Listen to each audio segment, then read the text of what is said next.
Bonjour et bienvenue aux Subsistances dans notre espace vedette, cette magnifique verrière qui longtemps a été une caserne mais qui est aujourd'hui un formidable terrain de jeu pour les artistes. On a eu envie de métamorphoser ce lieu, de vous surprendre avec une œuvre monumentale. On a passé commande à deux jeunes artistes, Alexis Mera et Domitille Martin, qui ont imaginé une tornade gigantesque en papier qui va être installée derrière moi et qui sera le décor de multiples invitations qu'on va faire à d'autres artistes du cirque, de la danse, des musiques actuelles, du théâtre, pour y créer, dans un contexte totalement inédit, des spectacles.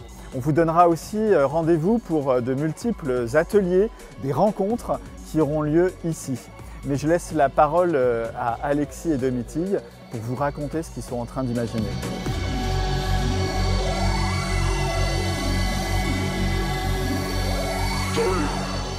Alexis Mera, donc je suis plieur de papier, c'est mon métier. C'est ce que je fais, je plie cette matière géniale qu'est le papier. Donc que ce soit justement pour des aspects plus techniques et scientifiques, même de par ma formation d'ingénieur, ou même pour vendre des œuvres en galerie, ou pour faire des tornades dans des verrières.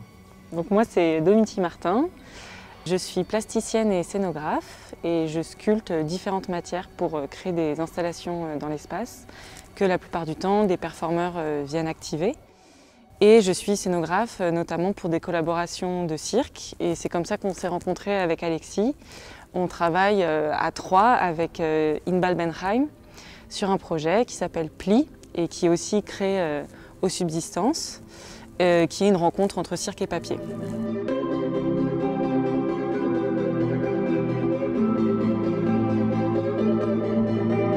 C'était en mars dernier, du coup, on a commencé résidence pour le projet avec Inbal. À cette occasion, Stéphane Malfait, le directeur des Subs, justement, nous a proposé ce défi génial de faire une scénographie dans cette verrière. Comme point de départ, on avait l'espace de la verrière et la matière du papier. Et en fait, on a réfléchi ensemble à comment envahir cet espace, comment l'investir d'autant de matière pour créer ce tourbillon de papier qui vient créer cette tornade.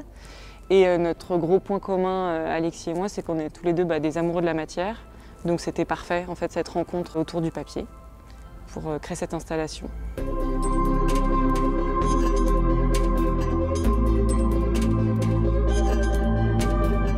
L'enjeu en fait aussi de tout ça, c'était de changer d'échelle. Donc c'était un peu adapter le papier, le froissage à un format beaucoup plus grand.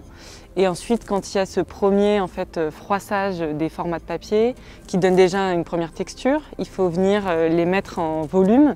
Donc c'est pour ça qu'on a commencé à imaginer des structures qui viennent donner une autre forme, en fait, qui viennent créer le squelette sur lequel vient se poser le papier, qui vient lui-même se mettre sur d'autres grandes lignes directrices qui font, eux, le dessin de la tornade.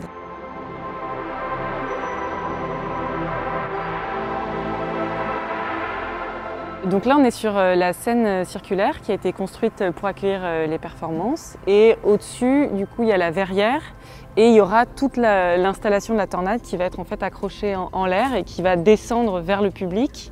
En fait, ce lieu nous a inspiré une installation aérienne. Parce que le pli, pour moi, c'est aussi la résilience. Justement, c'est la fable de La Fontaine, le roseau qui plie ne rompt pas. Et justement, de se dire, bon là, c'est dans la matière, mais comment cette transformation justement intelligente qui se fait par le pliage, dans le sens qu'en fait, ce qui se passe, c'est d'accepter en fait de se plier pour en fait ne pas déchirer, juste voilà, on suit les événements et on espère créer des formes qui résistent au temps mais qui sont flexibles. J'ai l'impression qu'avec Simon, on a une démarche très intuitive d'aller dans la matière et de chercher des formes et que évidemment on est inspiré par tout un tas de choses qui nous traversent, mais qu'on n'essaye pas forcément de mettre une signification dedans directement.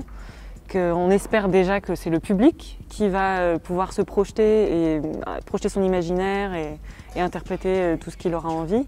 mais que nous, il y a quand même cette démarche très intuitive, voilà, de rentrer dans la matière de cette manière-là, de la mettre en forme, d'imaginer des espaces. Avec dans l'espoir que ces changements, ce tourbillon, ça amène une sorte d'élévation, je sais pas, spirituelle ou pas.